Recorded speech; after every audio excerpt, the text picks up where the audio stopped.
ওম গণেশায় নমঃ। মই জ্যোতিষ আচাৰ্য প্ৰসন্ন আৰ্যই কৈ আছোঁ।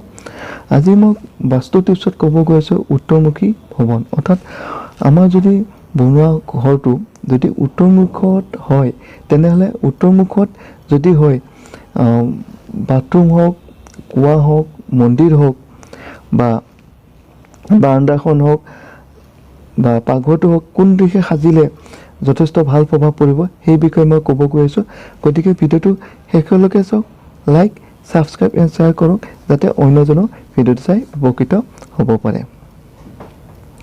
এতিয়া আহোঁ ভিডিঅ'টো ষ্টাৰ্ট কৰোঁ। উত্তৰমুখী ভ্ৰমণৰ ক্ষেত্ৰত বাস্তৱমতেদি কৈছে যে নৈকত ওখ অৰ্থাৎ ঈশানত চাপৰ হ'ব লাগে।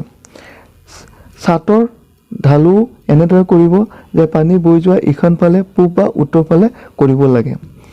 পানী টেংকি নৈকত ৰাখিব পাৰে আৰু পাকঘৰটো অগ্নিকোণৰ ফালে ৰাখিব, অৰ্থাৎ পূব আৰু দক্ষিণ কোণটো অগ্নিকোণ কোৱা হয়, সেইটো কোণে ৰাখিব। পানীৰ ব্যৱস্থা সদায় ঈশান দিশত ৰাখিব লাগে।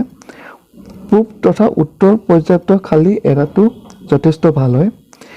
গেৰেজ বায়ু কোণৰ ফালে ৰাখিব, অৰ্থাৎ বায়ুৰ কোণত ৰাখিলে যথেষ্ট ভাল প্ৰভাৱ লাভ কৰিব পাৰিব। আৰু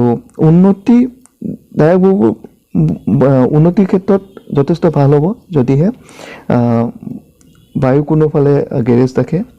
আৰু উত্তৰ তুলনাত দক্ষিণত বাৰাণ্ডাখন ওখ ৰখাটো যথেষ্ট ভাল হ'ব।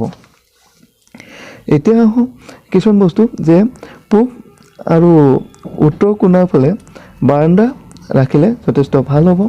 আৰু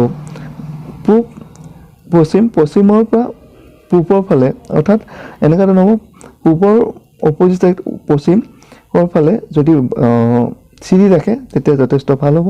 আৰু লগত বাথৰুম ৰাখিলেও ভাল ফল লাভ কৰিব পাৰিব। পূব আৰু উত্তৰ কোণত কুঁৱা ৰাখক, যেতিয়া যথেষ্ট ভাল ফল লাভ কৰিব পাৰিব। তাৰোপৰি কুঁৱাৰ অলপ ডিষ্টেঞ্চ এৰি মন্দিৰ সাজিলে যথেষ্ট ভাল লাভ কৰিব পাৰিব, ভাল মানে পজিটিভ চাইন লাভ কৰিব পাৰিব। তাৰোপৰি পূব আৰু দক্ষিণ কোণত বা পশ্চিম বা দক্ষিণ কোণত বেডৰুম সাজিলে যথেষ্ট ভাল ফল লাভ কৰিব পাৰিব। ধন্যবাদ।